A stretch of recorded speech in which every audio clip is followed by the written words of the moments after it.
According to Tim Scott, Donald Trump brought in the most money to HBCUs. But is this true? Republican Senator Tim Scott.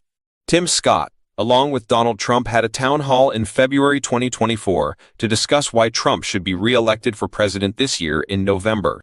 He said, quote, "Who's the president who brought the most money in for historically black colleges and universities?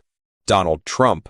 He also made similar statements during interviews on political shows. Tim Scott, who was once his rival for the presidential bid, dropped out of the race due to low numbers and chose to endorse Donald Trump. I should point out that allegedly Tim Scott is on the short list of people being considered as a potential vice president for Donald Trump. And some people, me included, wonder why Tim Scott is doing all this grandstanding for Donald Trump, who has not even confirmed him as the VP yet, but I digress. Back to the issue. As previously mentioned, Tim Scott made bold claims that Donald Trump was the president who brought the most to historically black colleges and universities, or HBCUs. And I wanted to see if this was true. And, well, his claim was a lie. Since 2021, the Biden-Harris administration secured $7 billion in federal funding for HBCUs, the highest amount to date by any administration. Included in that $7 billion is $1.7 billion, which goes towards increasing support for low-income students. It also includes $1.6 billion in capital finance debt relief for 45 public and private HBCUs. The Biden administration also secured investing in HBCUs for renovation, construction, and other infrastructure needs. Over 12 HBCUs received more than $2 million to combat the uptick in racially charged violence and bomb threats. The Biden-Harris administration increased the Pell Grant Award to $7,395 per academic year, the largest increase of Pell Grants in over 10 years. Based on data, up to 75% of HBCU students use Pell Grants. I should mention that, according to fact-checkers, Donald Trump over-exaggerated his administration's financial support for HBCUs. Trump did not save HBCUs as he liked to tell himself and everyone else. According to reports, $250 to $255 million was annually dispersed to HBCUs and other minority-serving institutions under the Title III program that was already in place under Obama and previous presidents as part of the Higher Education Act of 1965, signed into law by Democrat President Lyndon B. Johnson. That portion of the Title III program had completed a 10-year cycle. The problem was that the allocation was set to expire in September 2019 because, according to Mr. Walter M. Kimbrough, 12th president of HBCU, Philander Smith College, the Trump administration, quote, did not request money for it in his FY20 budget, end quote. It was only after thousands of HBCU advocates called and wrote members of Congress were they able to lobby Congress to support new funding. Democrat Representative Alma Adams led the new funding proposal called the Future Act, and the funding was reinstated with bipartisan support. In an article dated December 24, 2019, HBCUBuzz.com noted, lawmakers in the Senate recently reached a bipartisan deal that saved the funding. In December 2019, Trump signed the Future Act bipartisan bill, led by Democrat Alma Adams, that reinstated the $255 million to HBCUs and minority servicing institutions. Congress amended the bill to make sure the funding was permanent. Because he was the president during the time this happened, he signed the bill. So technically, it was Congress who made the bill permanent, but that's due large in part to the thousands of HBCU advocates who wrote and called Congress. In addition, according to PolitiFact and other sources, Trump also neglected to mention that under Obama, HBCUs received money annually under the Title III program, which was until Congress failed to renew it in September 2019 because it was not in Trump's initial FY20 budget, per Mr. Kimbrough. So far, the most amount I came across that got dispersed annually under the Trump administration is the $255 million Future Act funding, which I should add is for HBCUs and other minority servicing institutions, but Trump administration erroneously wrote only HBCUs on their archived website. Also, according to a professor from Howard University, the $322 million in disaster loan relief had already been, quote, in the works during the Obama administration, end quote. I have to be upfront here. Outside of the $255 million Future Act funding and $100 million in scholarships figures, I couldn't find the total federal funding amounts allocated to HBCUs during the Trump administration. I had a really hard time finding out exactly how much Trump's administration allocated to HBCUs. The most I could find came from his own administration's archive website. Instead, I came across articles that referenced Trump's budget cut proposals to education that indirectly and directly affect HBCUs, where Congress would fortunately step in and reject some, if not all, his budget cut proposals. If you can direct me to resources that give a total estimate of federal funding under Trump, feel free to put it in the comment section below. For example, figures show that President Obama allocated $4 billion to HBCUs during his 8 years in office, and the funding for HBCUs had increased to a historic high under President Biden since he took office in 2021. Here is an example of a breakdown of HBCUs receiving funding in 2022 in the two-picture screenshots from Adams and Reese, LLP. The White House also provided a list of how much was allocated to each HBCU on their website. In addition, the Biden-Harris administration support for HBCUs includes securing minority-serving institutions will have new variabilities to use higher education emergency relief fund dollars should they need to address infrastructure needs that includes renovations and construction and infrastructure needs as the result of the pandemic. A new $50 million grant program that centers around helping research and development infrastructure and capacity for HBCUs, tribal colleges and universities, and minority servicing institutions. $758 million in funding for HBCU institutional growth. The Augustus Hawkins Centers of Excellence creates first-time grants to build up and diversify the teaching profession to assist with reducing opportunity gaps. This includes $1.56 million for an HBCU.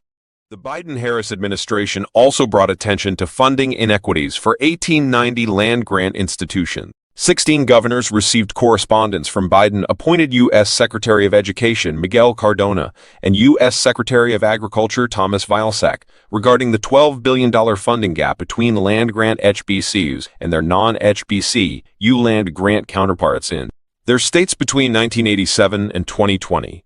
Correspondence was sent to the governors of Alabama, Arkansas, Florida, Georgia, Kentucky, Louisiana, Maryland, Mississippi, Missouri, North Carolina, Oklahoma, South Carolina, Tennessee, Texas, Virginia, and West Virginia.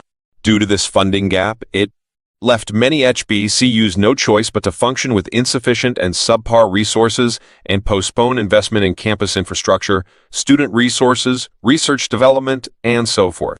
Led to investing gaps from $172 million to $2.1 billion for HBCUs because states neglected to fulfill their legal commitments to supply equitable funding to HBCUs.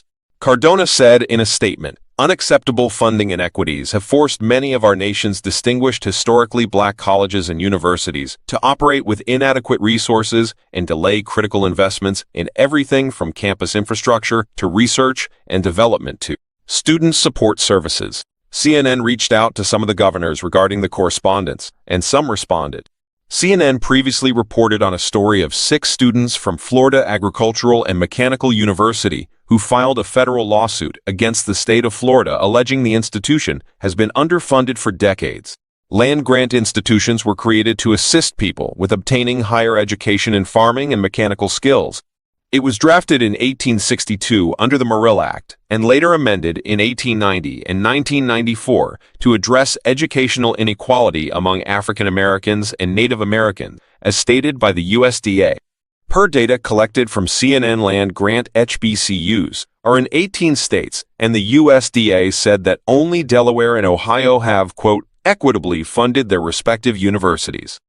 The U.S. Department of Education is spearheading, along with other parts of government, new programs that support HBCU, including U.S. Air Force's first-ever HBCU-led university-affiliated research center conducted by Howard University, along with 7 other HBCUs with investment over $90 million for 5 years. The Department of Commerce created its first-ever Connecting Minority Communities program that helps with funding 43 HBCUs so they can hire IT personnel and purchase broadband internet and equipment. Department of Transportation disclosed that Prairie View A&M University An HBCU in Texas was the first ever to lead a university transportation center. Additionally, a portion of a $435 million grant was given to 11 HBCUs, including Prairie View A&M, along with 22 other schools for development of interoperable technology systems. Department of Energy is granting over $35 million through its first-ever funding for Accelerated Inclusive Research Program to assemble infrastructure, expertise, and research functions. The institutions who are part of this program have been historically excluded from federal research and development programs. National Science Foundation's new endeavors to eliminate barriers in STEM includes the growing research access for Nationally Transformative Equity and Diversity Program to inspire transformative ideas and ascendable templates to eliminate obstacles to obtaining federal grants and other capital for growing research and minority-serving institutions. NASA spearheads new endeavors to close opportunity gaps in STEM, including almost $12 million for 8 HBCUs to encourage programs in artificial intelligence and machine learning and design a more diverse talent pool for data-intensive space-based earth sciences careers. I should also mention that Biden's budget proposal for the 2024 fiscal year proposes $1.4 billion in investments for HBCUs, tribal colleges, and universities and Hispanic-serving institutions, including $30 million to, quote, provide 2 years of subsidized tuition for students from families earning less than $125,000 for students enrolled in 4-year HBCUs and other minority-serving institutions. Vice President Kamala Harris is a graduate of the prestigious HBCU, Howard University. Seeing as how the vice president graduated from an HBCU, the Biden-Harris administration has a first-hand account on the importance of funding HBCUs. The importance of HBCU. The graduates of HBCUs demonstrate the importance of these institutions and the academic value they provide for their students. They foster campuses grounded in culture, community, and inclusion. HBCUs make up roughly 3% of colleges and universities in the United States, but they have played a huge role in producing some of America's prominent alumni. Did you know that 40% of all black engineers, 40% of all black Congress members, 50% of all black teachers, 70% of all black doctors and dentists, 80% of all black judges, the first woman of black and South Asian descent as Vice President of the United States, have all come from HBCUs? Brief history of HBCUs. Historically, black colleges and universities were created to help African Americans further their education at the undergraduate and graduate levels. Due to racism and racial segregation laws of the 17th, 18th, and 19th centuries and early half of the 20th century, African Americans were denied higher education at predominantly white colleges and universities. I should point out that HBCUs are not exclusively for black students, but were created because of the racism they endured because they were black. Non-black students can and do attend HBCUs. For example, according to a 2017 article in the Washington Post, an HBCU in West Virginia called Bluefield State College, at the time the article written, had a student enrollment of 85% white and 9% African American. Who was the first president to federally fund HBCUs? The first president to federally fund HBCUs was Democrat President Jimmy Carter, according to the Department of Education. So here you have it. This video dispelled the false claim that Tim Scott purports throughout Trump's campaign bid for president.